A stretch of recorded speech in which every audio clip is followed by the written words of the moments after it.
Así se escucha bien, ¿no? Bien, perfecto. Bueno, quiero dar las gracias en primer lugar al profesor Calvo Serraller y al Museo Nacional del Prado por haberme invitado a este curso y felicitar también a los responsables de la Fundación por la organización excelente de todo el proceso. Permítame empezar la conferencia con esta fotografía de 1964. Un hombre trajeado, un espectador, es decir, alguien que está a la expectativa, folleto en mano, se enfrenta a un par de cuadros que cuelgan de la pared. Notamos, espero que noten también ustedes, notamos la densa atmósfera de un silencio casi religioso, lógico a la altura de ese año 1964, porque ya el arte se había convertido en una especie de culto profano. Desde entonces no ha hecho más que aumentar esta sensación un poco inquietante, ¿no?, que tenemos. Como digo, una atmósfera de silencio casi religioso, pero también tenemos la sensación de que una parte de ese silencio, esa quietud, pueda tener que ver con la desorientación. Nuestro visitante trajeado no sabe muy bien lo que tiene delante o lo que se le viene encima. Quizás sería más gráfica la segunda expresión.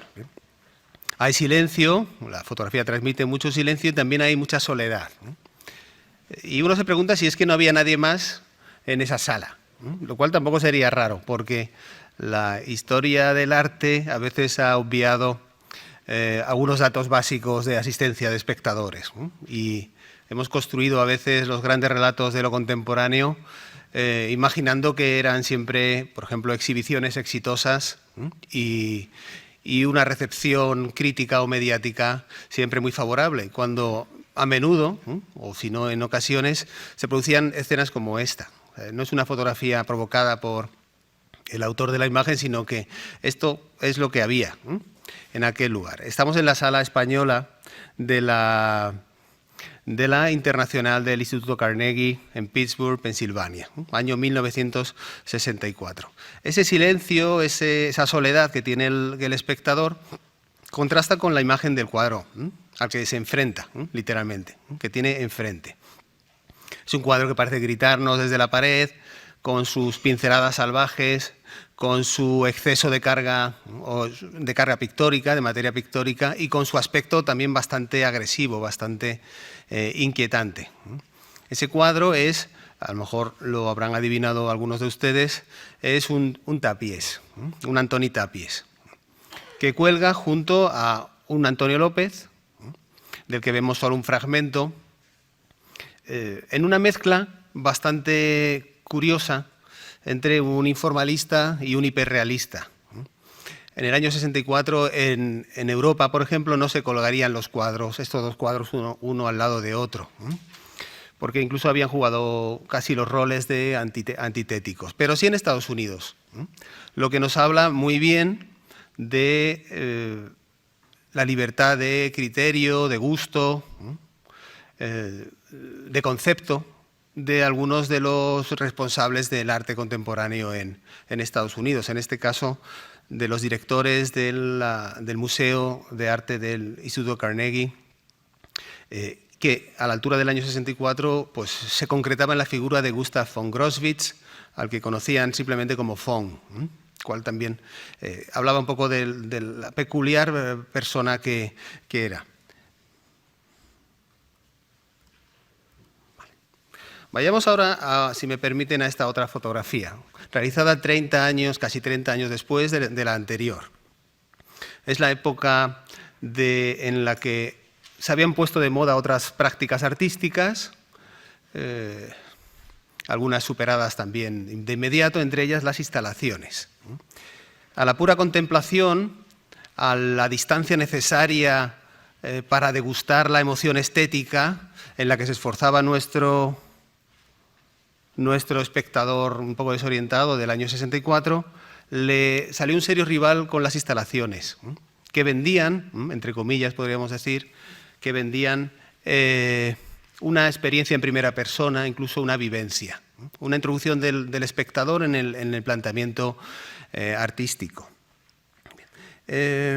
Hoy diríamos, incluso cuando pues ya hemos superado algunas etapas posteriores de la percepción de lo artístico y cuando, por ejemplo, la posmodernidad se ha convertido en algo clásico, a su vez, algo museable y museado, que las instalaciones anunciaban el tiempo del arte como puro espectáculo, casi como incluso como un parque temático, un parque de atracciones. En eso, pues, en ocasiones seguimos. En concreto, lo que ven ustedes es una instalación del artista francés Christian Boltanski, cuyo título ven en la imagen, que realizó como homenaje a la historia de las internacionales del Instituto Carnegie en ese año 91. Es un homenaje, pero también es una reflexión sobre conceptos como memoria, documento y, por qué no, también sobre la condición de fetiche que el arte, y especialmente el arte contemporáneo, ha ido descomponiendo, desparramando en sus cada vez más complejos niveles de representación. Nótese, por ejemplo, en esta fotografía, que es la fotografía oficial de la instalación, la que realiza el Instituto Carnegie, la escasa iluminación cenital, en la que Boltanski, o bajo la cual Boltanski dispone dos estanterías metálicas que llegan casi hasta el techo, y sobre todo el suelo. El suelo también es un elemento, un punctum interesante de la fotografía. Frente al suelo pulido, brillante del año 64, que nos habla casi polisémicamente tanto de los salones franceses del 18 como de los salones de casa, ¿no? Como uno tendría su casa en aquel momento. El suelo de Christian Boltanski es un suelo sucio, casi de callejón maloliente, donde no falta ni siquiera ese reguero de agua estancada, muy importante para Boltanski para transmitir una sensación de incomodidad. El espectador va a primero verlo desde la distancia y después, como sucede a menudo con las instalaciones de Boltanski, a entrar en ese espacio sugerido, creado por el artista francés. Un lugar sucio donde se homenajea la historia de las internacionales, que es como se llamaban las exposiciones, del Instituto Carnegie. Esas estanterías que vemos aquí albergaban 5.632 cajas de cartón. 5.632. Vale. La mayoría de las cuales tenían una etiqueta, como vemos aquí, en la que aparecía el apellido de un artista célebre y el año o los años en que había participado en esas ediciones. Pero había otras, como también vemos en esta oportuna fotografía, que tienen una etiqueta en blanco. A la espera, sabiamente, pensó Boltanski, de nuevos artistas, nuevos nombres, nuevas cartografías del arte contemporáneo y nuevas ediciones. Y así ha sido porque las internacionales del Instituto Carnegie se siguen celebrando. La próxima será en el año 2018, dentro de un año. De manera que estamos afrontando una historia, un problema historiográfico también, que tiene ya cumplidos casi 120 años. Y existen muy pocas experiencias como esta en Occidente. Como digo, algunas de esas cajas están en blanco y si quizás se pueda percibir en la imagen, las cajas no están tampoco ordenadas alfabéticamente, jugando a el efecto sorpresa en el espectador. Están mezclados los nombres, los tiempos, los países y una de las cosas que nos propone Boltanski es la idea de que al final lo contemporáneo fue una especie de batiburrillo, de mare magnum, de nombres, procedencias, tendencias muy distintas, en la que difícil resulta hacer un poco de orden, ¿no? Poner un poco de orden. Esa instalación es muchas cosas. Es, por ejemplo, una exposición virtual. Pensemos un momento en esto. No están las obras, pero sí están los autores. Y si leyéramos la caja con la etiqueta que indica Matisse, Henri, bueno, quien más, quien menos, podría visualizar al artista, el arte, incluso si es un espectador más avezado, algunas obras importantes. Es decir, podríamos ver a Matisse sin ver a Matisse. Y esto es un juego muy interesante de Boltanski y de lo conceptual, por supuesto. ¿Bien? Es, como digo, una exposición virtual, barata, esa es una de sus ventajas importantes, y es también una peculiar historia del arte. Peculiar por varios motivos que quería empezar a comentar, ¿no? En primer lugar, porque obedece a un gusto que podríamos definir casi caprichoso. Es una historia del arte mentirosa porque solo están las cajas de cartón con los nombres de los que estuvieron, pero no todos los que fueron importantes estuvieron allí, de manera que se ofrece solo una versión. Y es caprichoso en el sentido, entiéndase bien el término, es caprichoso porque obedece al capricho, al gusto personal de los sucesivos directores de las internacionales. De manera que, como veremos hoy, si en los años 50 o 60 el director, por ejemplo, Gordon Bailey Washburn, o después Gustav von, o nuestro von, ¿no? Gustav von Groswitz, pensaba que el informalismo o el expresionismo abstracto era el gran arte de su tiempo, seleccionaba sus obras, las que a él le gustaban, y las presentaba, con consecuencias que no son tampoco, diríamos, desdeñables, con consecuencias que no son desdeñables.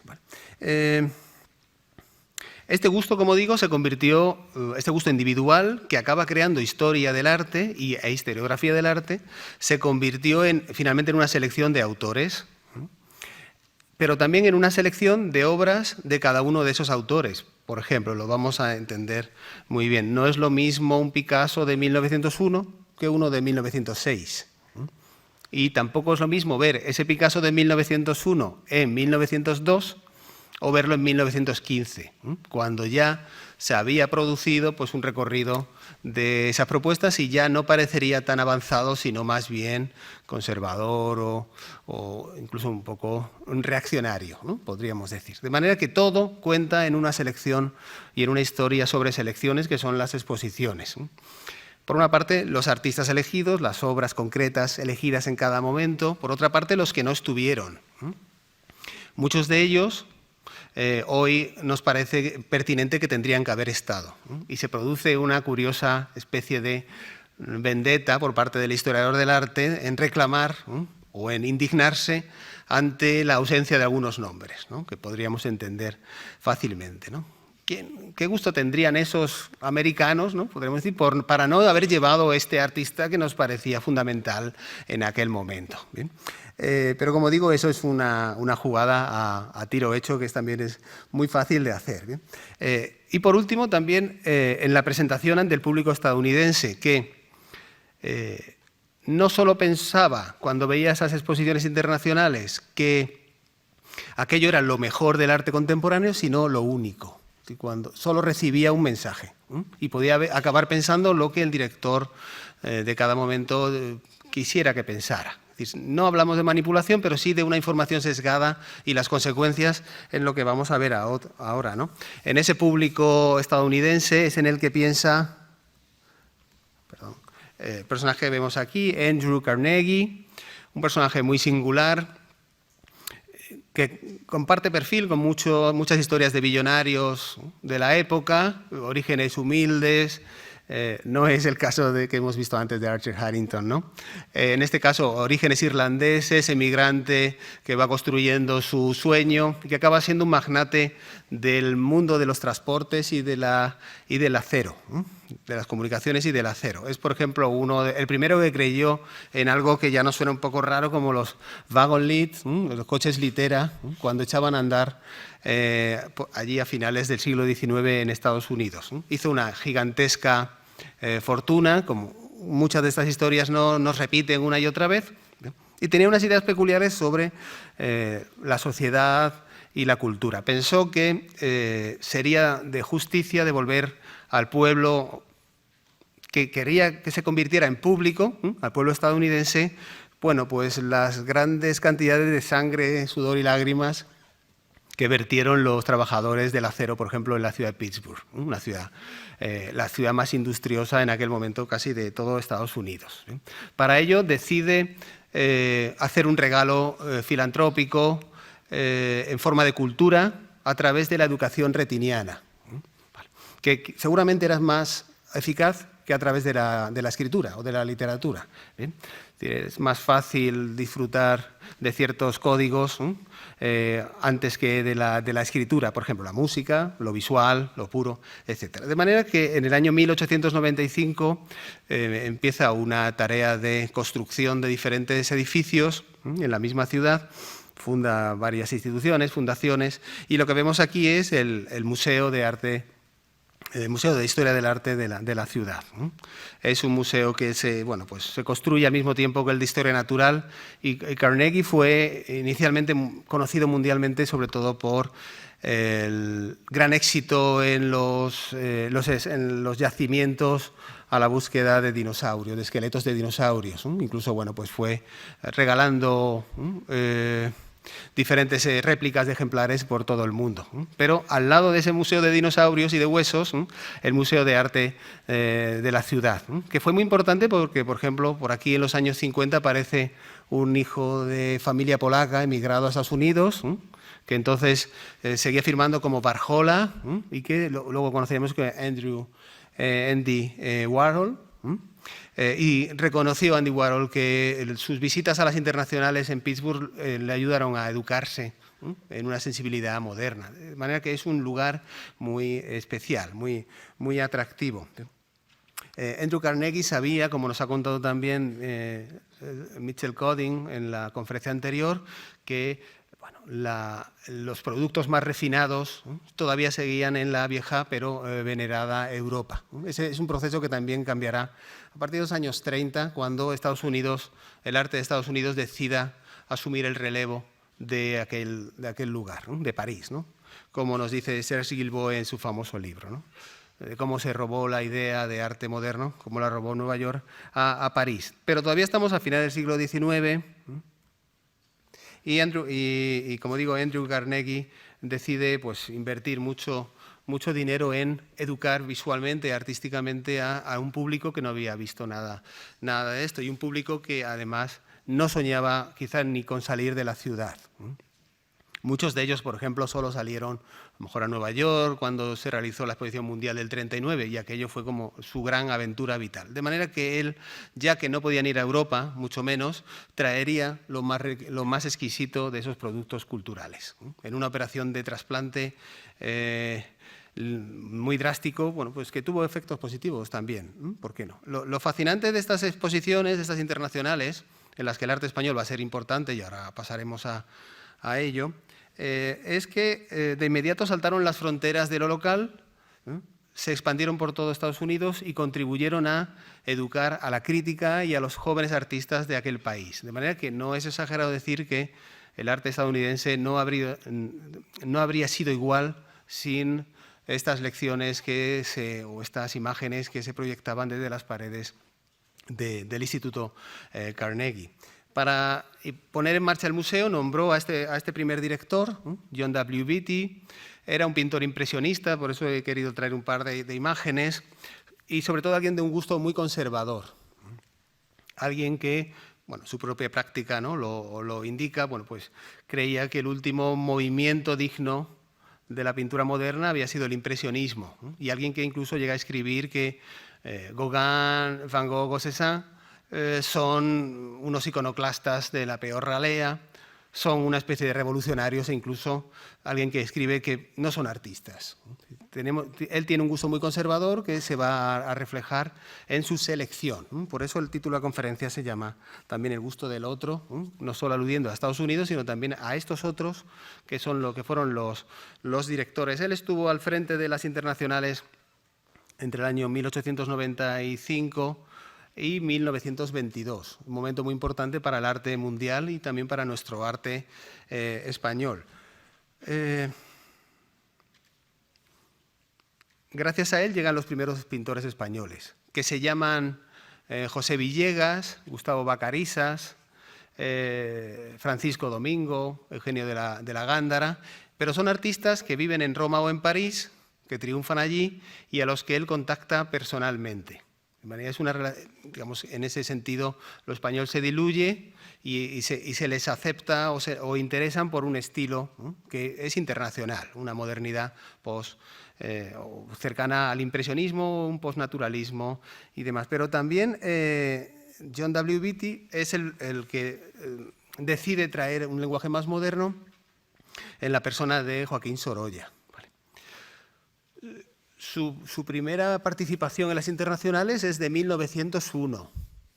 Yo creo, no sé si estará por aquí, Mitchell Coding, pero aprovecharé, quizá no está, aprovecharé para decir que la Internacional de Pittsburgh trajo o llevó a Sorolla 8 años antes que la Hispanic Society. Es verdad que a Sorolla se le había conocido, se le había visto algún cuadro, por ejemplo, en la Exposición Mundial de Chicago de 1893, pero aquello era un momento puntual, junto a miles de cuadros, y esto, sin embargo, era una estrategia más de a largo plazo, más colectiva y más sólida.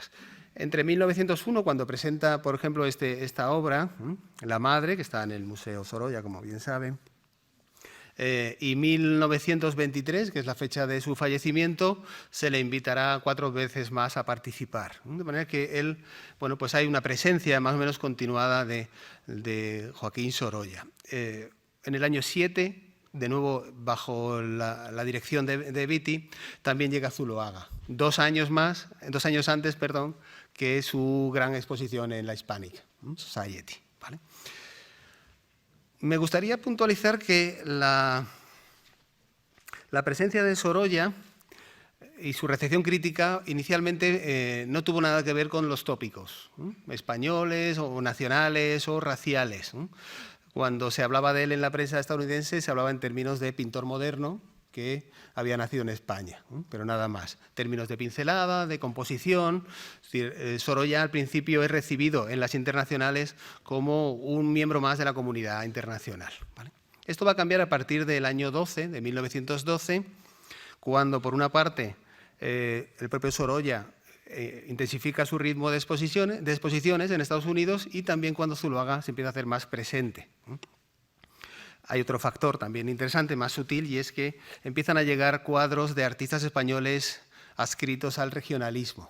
De manera que ya el público estadounidense pues ya no se conforma solo con el combate o la querelle Sorolla-Zuloaga, sino que tiene más elementos de juicio. Y es entonces, a partir del año 12, más o menos, cuando se empieza a construir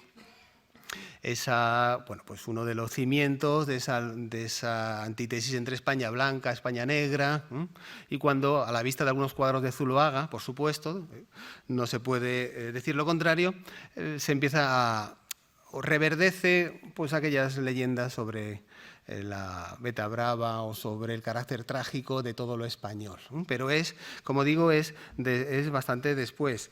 En ese momento, como decimos, el debate es cuando empieza el debate sobre la identidad de lo español, siempre a partir de una selección concreta de piezas. Algunos críticos de arte estadounidenses, ya de varios lugares, cada vez se va expandiendo más el proceso de recepción, empiezan a utilizar un proceso o una estrategia de estudio de los lenguajes como baremo que sancione la calidad de las obras. Imaginemos, por ejemplo, que la historia del arte fuese un gigantesco libro. Los críticos de arte americanos de aquel momento lo que hicieron fue pasar muchas páginas hacia atrás, avanzar mucho o retroceder mucho, mejor dicho, a la búsqueda del referente o del precedente más oportuno.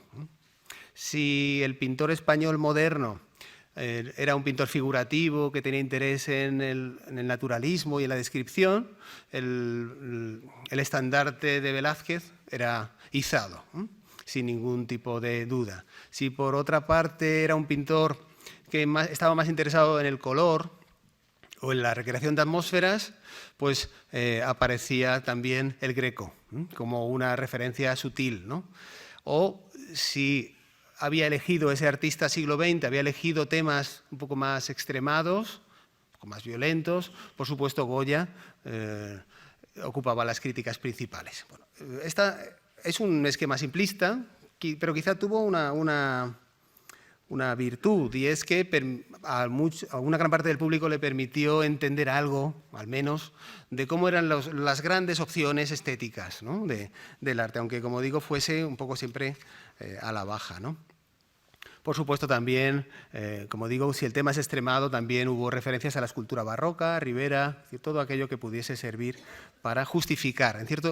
Realmente a veces era para justificar esos lenguajes que les parecían bastante extraños, ¿no? Hay un caso, de manera que Sorolla, por ejemplo, era en sus retratos velazqueño, en sus paisajes grequiano. Zuloaga, si elegía un tema muy dramático, era claramente, se repartía entre Velázquez y, sobre todo por el tema, Goya. Digamos, el autor que da el triple salto mortal sin red es José Gutiérrez Solana, del que veremos alguna imagen, porque solo él podría concitar o se podía convertir en un moderno Velázquez, un moderno Greco, un moderno Goya, todo al mismo tiempo. Además del binomio Sorolla-Zuloaga, el primer mandato o la primera dirección de Beatty pues, consigue que vayan obras de artistas, algunos de los cuales están en la exposición del Museo del Prado, ¿no?, como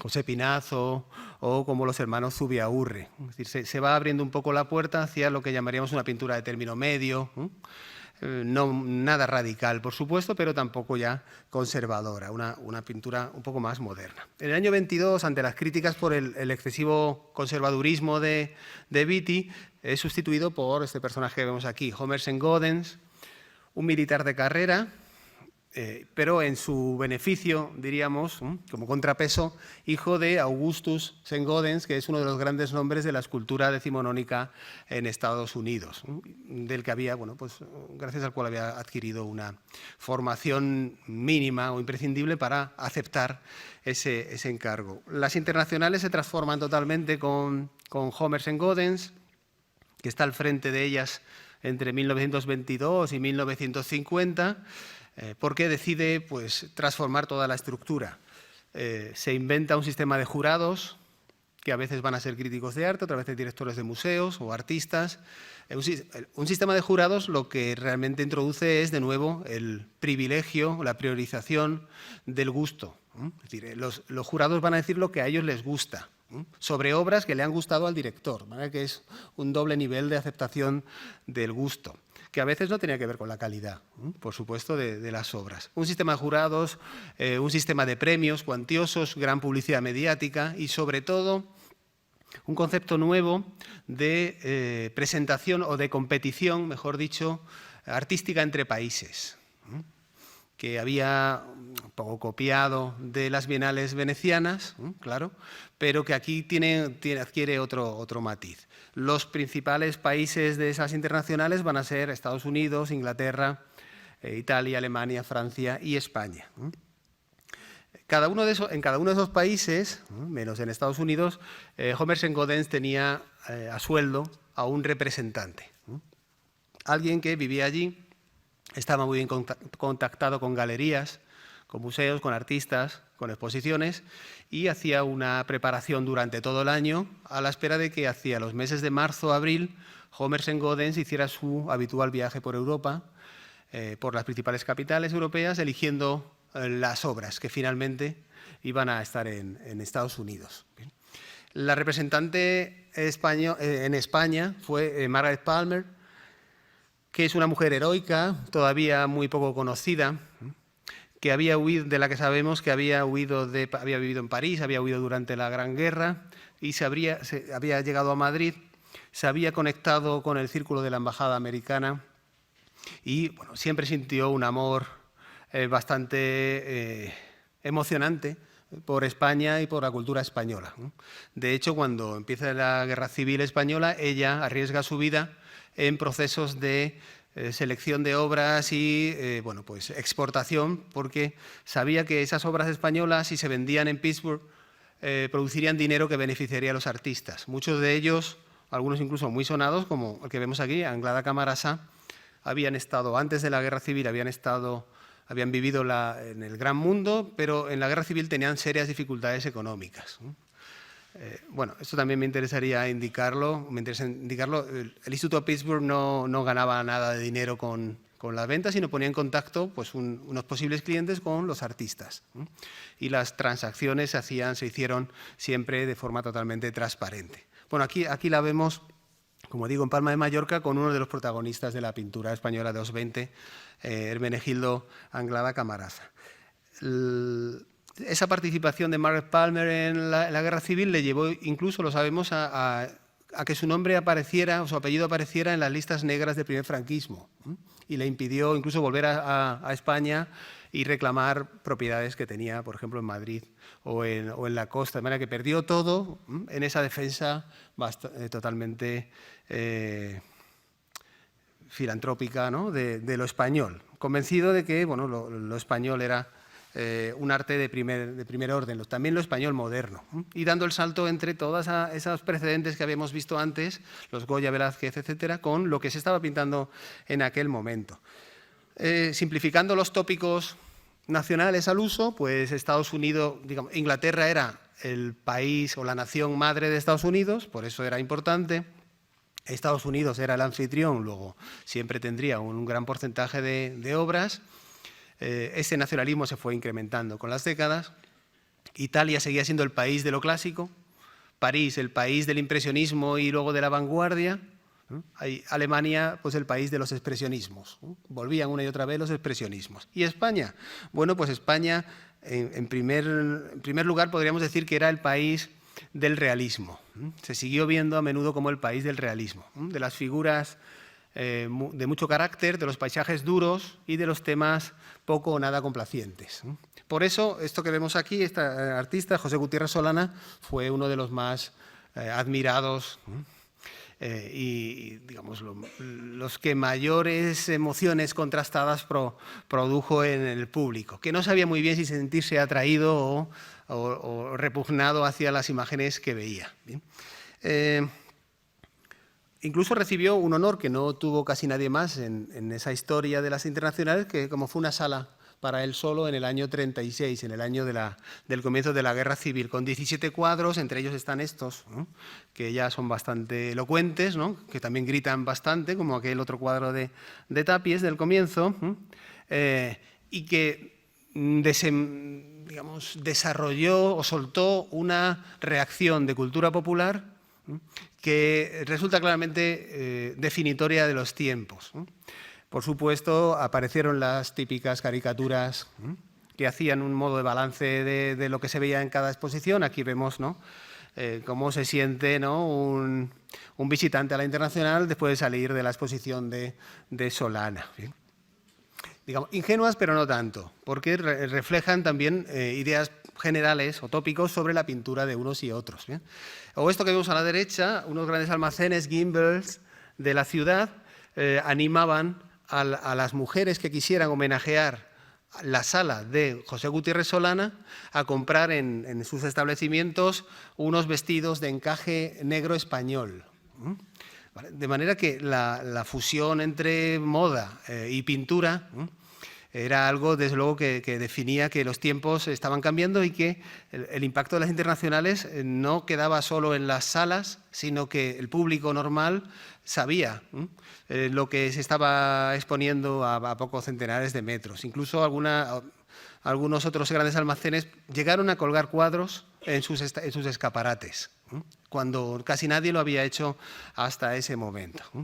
También es divertido pensar que Solana, que era un tipo bastante huraño y huidizo de todas estas cosas, ¿no?, lo que habría pensado si hubiera sabido esto, ¿no?, que se había banalizado así todo ese lenguaje de la España negra que él defendía, ¿no?, convertido finalmente en un traje negro de encaje español, ¿no? En esos años 20 no solo el arte español era Solana, también era, por ejemplo, Anglada Camarasa, un gran triunfador de las internacionales, con obras como estas que vemos y que acabó siendo miembro del jurado en 1925. O también José de Togores, un artista un poco más joven y que nosotros tenemos catalogado como, o encajonado, en una de esas cajas de cartón del comienzo como un magicista o un pintor español que sigue ciertas corrientes del realismo mágico alemán. Y que en el año 36 expone este cuadro del 33, un cuadro que le gusta, le apasiona a Archer Harrington, hasta el punto de comprarlo. Y está hoy en la Hispanic Society. Ahí tenemos un carteo bastante extenso, casi 50 documentos de ida y vuelta, en la que bueno, pues se nos muestra también que el gusto de Harrington, o quizá de López Mezquita, como nos ha contado Michel Codin, bueno, estaba abriéndose, estaba permitiendo al menos algunas nuevas opciones. Bueno, el problema de la identidad de lo español, que ya es irresoluble en aquel momento, se complica más porque en los años 20 y 30 las vanguardias históricas se fueron expandiendo, fueron fagocitando casi todo el panorama, y tres españoles, Picasso, Miró, Dalí, eran protagonistas principales.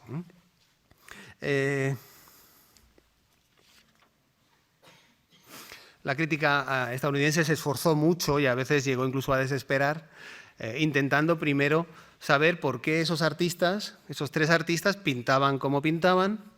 En segundo lugar, por qué cada obra parecía totalmente diferente a la anterior, del mismo artista. En el caso de Picasso era muy claro, ¿no? Y sobre todo también intentando ver qué había de andaluz, español, barcelonés, catalán o francés en cada uno de ellos. Es decir, al final lo que se produce es un gigantesco batiburrillo de posibles influencias locales y artísticas para intentar entender los enigmas Picasso, Miró, Dalí. La primera obra de Picasso que se acepta allí es esta que vemos, en la edición del año 24. Es un Picasso quizá, no sé, siempre son gustos, ¿no? En el fondo, decepcionante, ¿no? Uno imaginaría, bueno, que Picasso llega con todo su ruido, con su cubismo, ¿no? Y su provocación, su surrealismo, y se planta ahí, pero no era así porque las internacionales estaban financiadas por patronos, y los patronos solían tener trustees, ¿no? Y los patronos solían tener un gusto conservador, de manera que no iban a permitir, hasta que no pasara mucho tiempo, que entrase en lo iconoclasta, ¿no? Podemos decir, o lo contrario a lo que ellos pensaban. Presenta esta obra, bueno, pues muy del llamado periodo neoclásico, neoclasicista de Picasso, donde bueno, los ojos avezados sí que descubren ecos de los cubismos pasados, por ejemplo, ese fondo muy simplificado, ¿no? En registros, pero da la impresión de que ha vuelto al redil, después de los experimentos de vanguardia. Las caricaturas de la época, como esta, son muy interesantes porque bueno, intentan banalizar. El crítico de arte, no sé si tenemos aquí, sí, que vemos aquí, bueno, pues hace el típico discurso sobre la importancia de la nada, ¿no? Que era uno de los caballos de Troya de la crítica conservadora, y vemos a nuestra mujer picasiana mirando a este otro cuadro italiano de dos mujeres desnudas, y diciendo, bueno, pues, ¿cómo es posible que soy 2 veces más fuerte que ellas y no he ganado ningún premio? ¿Bien? Bueno, esto también es interesante y muy de actualidad. Aquí vemos el retrato de Silvana Ceni, ¿no? de Felice Casorati, que está aquí cruzando casi la calle, en la Fundación Mafre. De manera que es una ocasión también para verlo en directo, ¿no? Picasso en los años siguientes ya era alguien totalmente inolvidable, imprescindible, y en el año 30 se le dio el primer premio con este retrato, un retrato de Olga del año 23, incluso vulnerando las normas de las internacionales, que solo aceptaban obra de los 3 años anteriores, para hablar un poco de arte último o arte emergente. Sin embargo, a Picasso se le acepta de 7 años antes, porque bueno, pues creen que han conseguido domesticar, ¿no? a la fiera malagueña, ¿no? A la bestia andaluza. ¿Bien? Y hay muchas críticas de la época en la que se juega mucho esa baza. Lo que ocurre es que Picasso ya continuamente estaba exponiendo en Nueva York desde el año 11, y en Nueva York sí que enseñaba, o eran elegidas obras suyas que hablan mucho más de ese motor, ¿no? De ese genio original que había sido siempre. El panorama, como digo, en Pittsburgh era bastante conservador todavía. En el año 20, siguió exponiendo, le siguieron pidiendo obra hasta casi su muerte, en el 73. ¿no? En el año 28 llega Dalí a Estados Unidos gracias al Instituto Carnegie, que un día Mark Palmer y Homerson Godens van por Barcelona, lo cuentan de una forma muy divertida, y entran en una galería sin darse mucha cuenta y ven unas obritas de alguien que les parece muy bueno técnicamente, pero del que incluso en las cartas no saben ni cómo, no recuerdan ni cómo se apellida. ¿Cómo se llama? ¿Malí o Gadí o no sé qué? Bueno, ese es el comienzo del éxito imparable de Dalí en Estados Unidos durante décadas, que llega gracias al Instituto Carnegie con estas 3 obras. Bueno, muy conocidas todas ellas, la última desaparecida, el Reina Sofía la central y en el Museo de San Petersburgo, en Florida, la cesta de pan. Es un Dalí muy diferente del que se vería de inmediato. Esto también me interesaba que lo viesen ustedes. Conservamos mucha documentación del interior de las salas y son muy ilustrativas para que entendamos un poco modos de exponer y de leer el arte que se exhibía. Aquí vemos las 3 obras a la izquierda, las 3 obras de Dalí.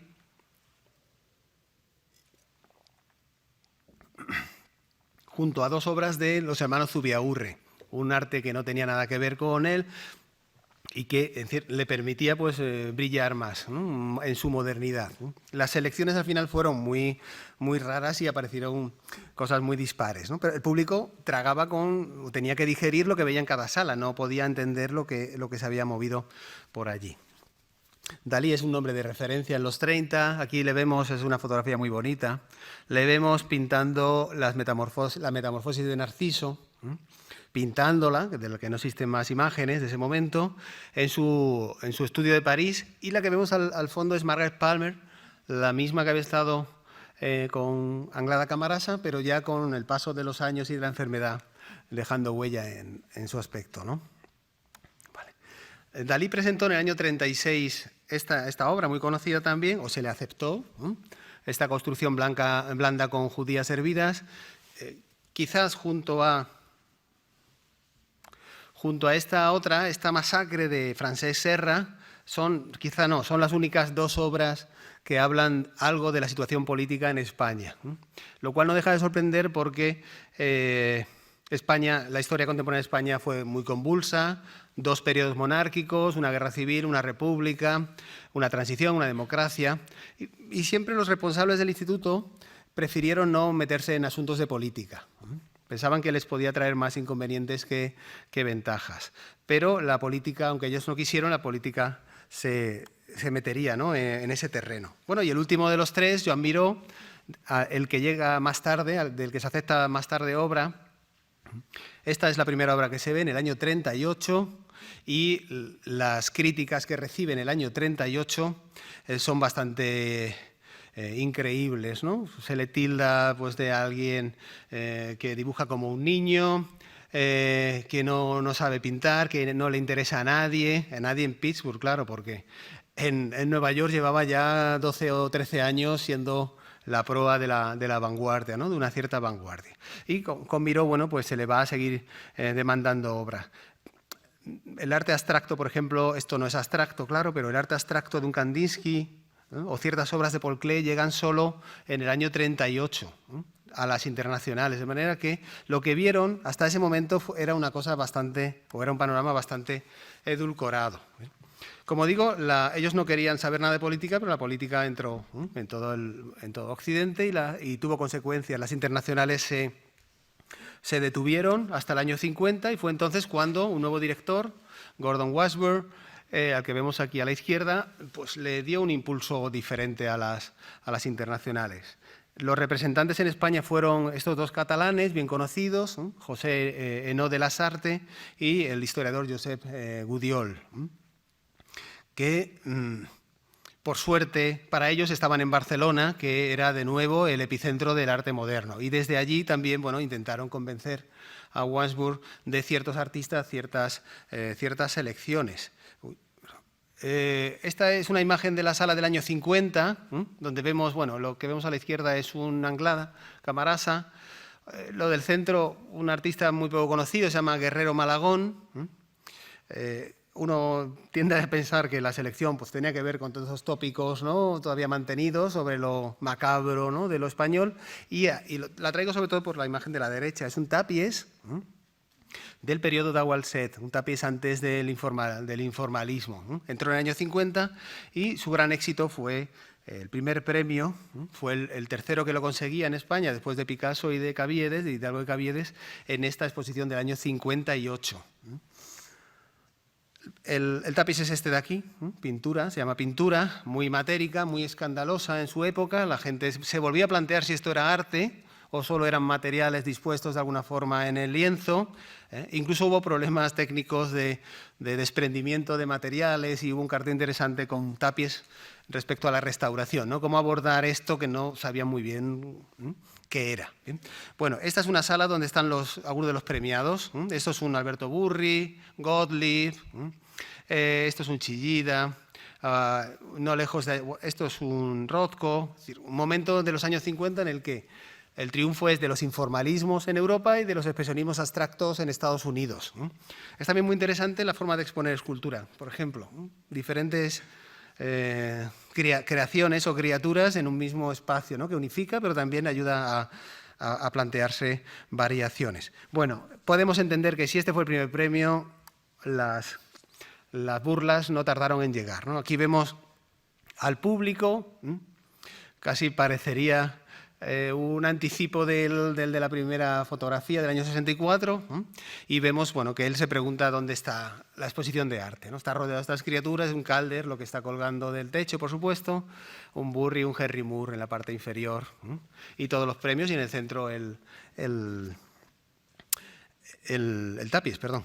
Bueno, esos años últimos 50, primeros 60, son los del triunfo de otro arte español, que es el informalismo, sobre todo con el núcleo catalán y el grupo El Paso, desde Madrid, en un momento muy interesante en el que en Estados Unidos se hacen varias exposiciones de presentación. Por ejemplo, en Nueva York, solo en Nueva York, en años 60, hay una gran exposición en Guggenheim, se llama After Picasso, Before Picasso, After Miró. En MoMA hay una exposición New Spanish Painting and Sculpture, y en la Pierre Matisse For Spanish Artists.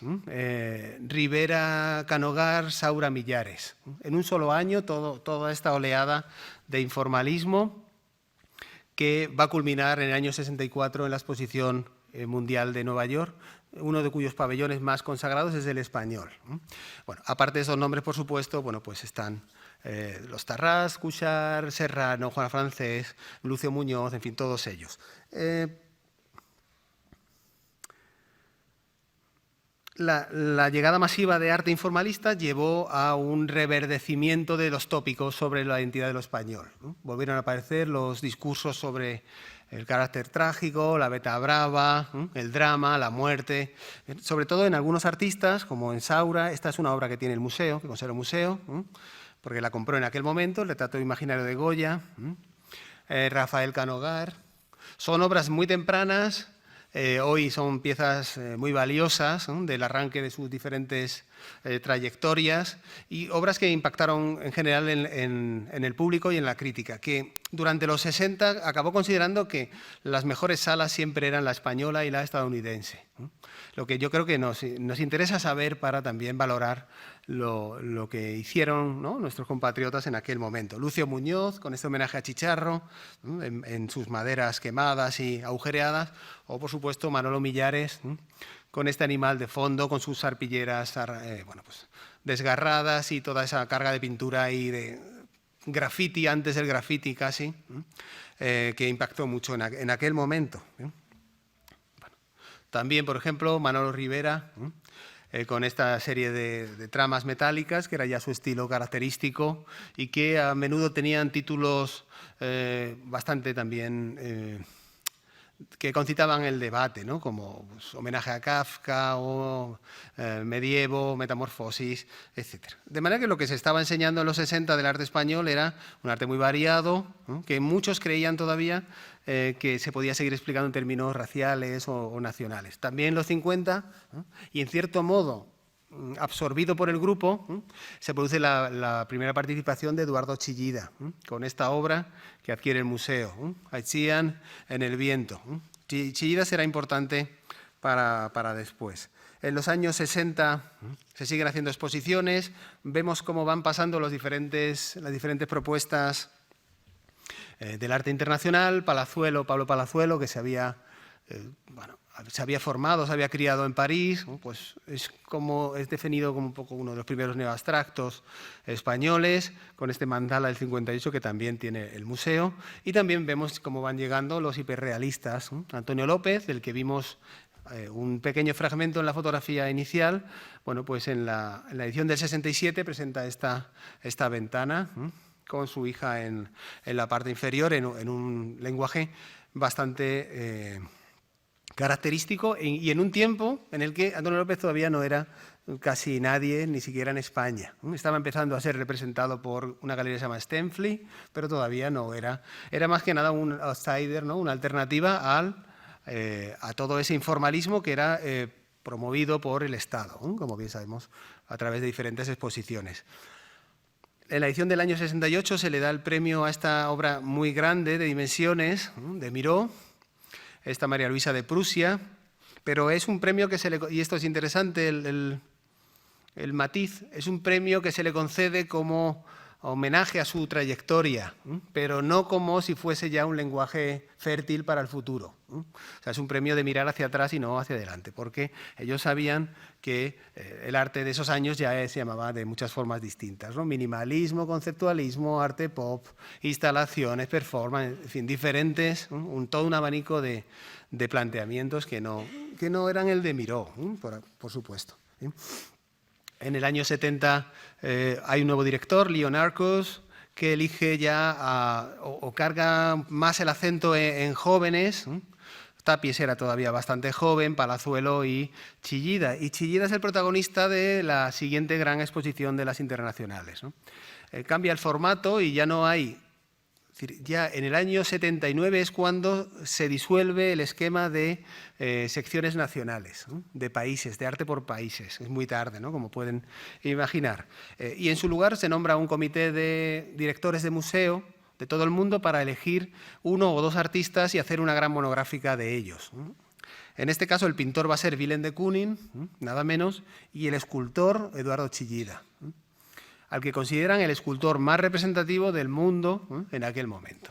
De él se hace esta exposición, son 130 obras, entre dibujos, collage y sobre todo escultura, y es verdad que hay alguna crítica americana que para intentar escudriñar, ¿no?, en esos lenguajes, habla de su conexión con lo vasco, los paisajes vascos, una historia remota, etcétera, pero la mayoría ya está más en la idea de valorar la obra de arte en función de rasgos como las texturas, el planteamiento espacial, las dimensiones, unos criterios sobre todo formalistas.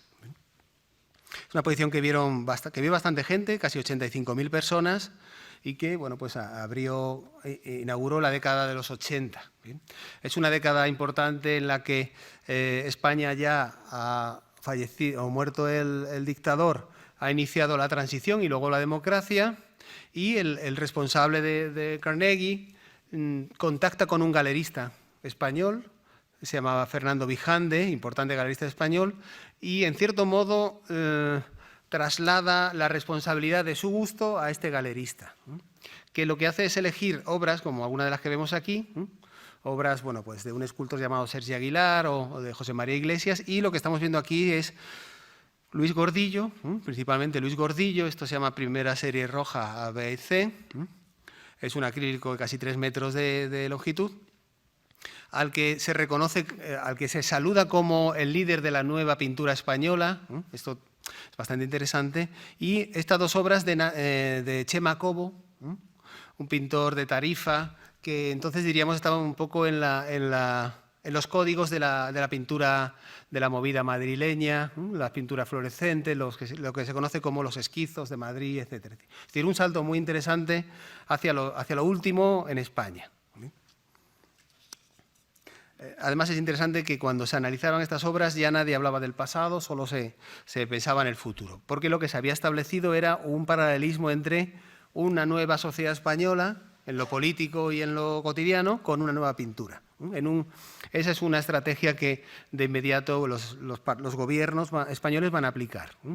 El PSOE de Felipe González, el PP de José María Aznar, etcétera, se dieron cuenta del carácter, del valor estratégico del arte nuevo español como proyección de una imagen renovada de los diferentes momentos de España. Bien. Bueno, hay alguna intervención muy interesante en esos últimos momentos. Por ejemplo, Francesc Torres, que es uno de los grandes videoartistas españoles y también del mundo, instala esto que vemos aquí, se llama Tazlimo.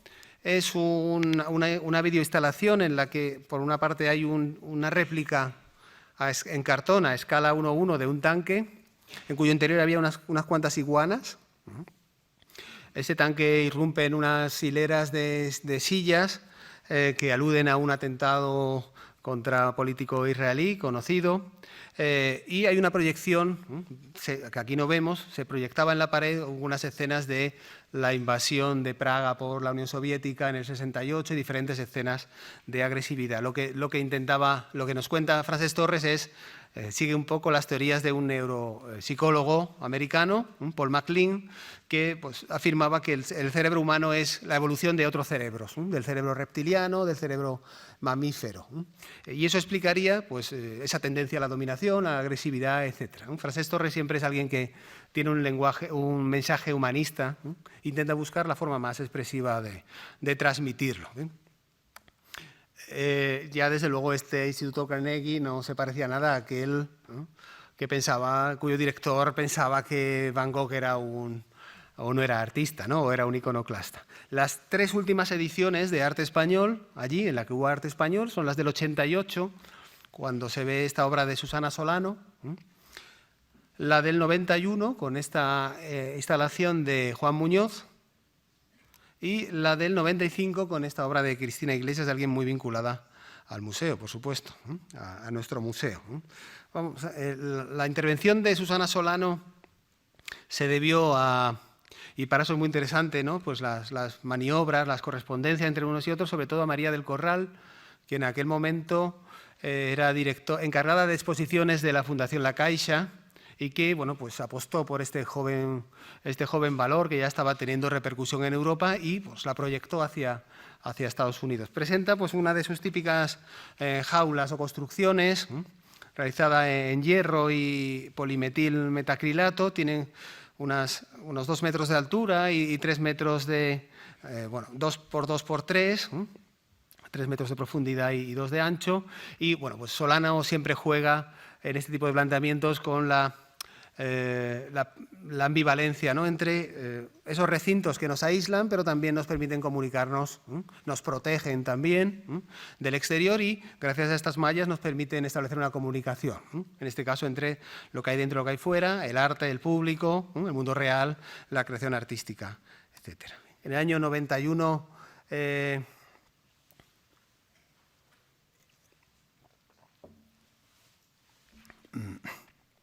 Juan Muñoz es el elegido, presenta esta pieza de conversación, 1:5, son 5 figuras de bronce de unos 60 centímetros de altura que se apoyan en estas semiesferas o casi esferas que contribuyen mucho a la idea de inestabilidad, que tienen un rostro bastante naturalista y que, bueno, pues como hacía Juan Muñoz, se agrupan de formas distintas pues, para hablarnos de la soledad o del diálogo, de las agrupaciones de lo humano, etc. Y por último, Cristina Iglesias. Sabemos muy bien todo su proceso para el que fue elegido. Se contactó con pues muchos de los protagonistas todavía hoy del arte contemporáneo, ¿no? Carmen Jiménez, Rosina Gómez Baeza, Manuel Borja Villel, Vicente Todolí, Oliva Arauna, galeristas, Pepe Cobo. Es decir, hubo un gran trabajo de reclutamiento, podríamos decir, hasta dar con la persona que mejor podría representar una práctica de la escultura monumental en aquel momento, y fue Cristina Iglesias, con estas 2 hojas de eucalipto del 94 en bronce, que son muy características del estilo y que a pocos metros de aquí, de donde estamos, podemos seguir disfrutando, ¿no? En ese portón pasaje que conecta muy bien siempre arte y naturaleza, presente e historia, ¿no? El museo con la gente viva que va al museo y que lo convierte en algo vivo, ¿no? En este caso, en este Museo del Prado. En conclusión, el mapa de la recepción de lo español en el mundo no se puede entender sin las internacionales del Instituto Carnegie y yo creo que sí, estamos todos de acuerdo en que la marca España es o debe ser sobre todo cultura. Esta historia, esta peculiar historia de las internacionales constituye uno de sus episodios más brillantes. Muchas gracias.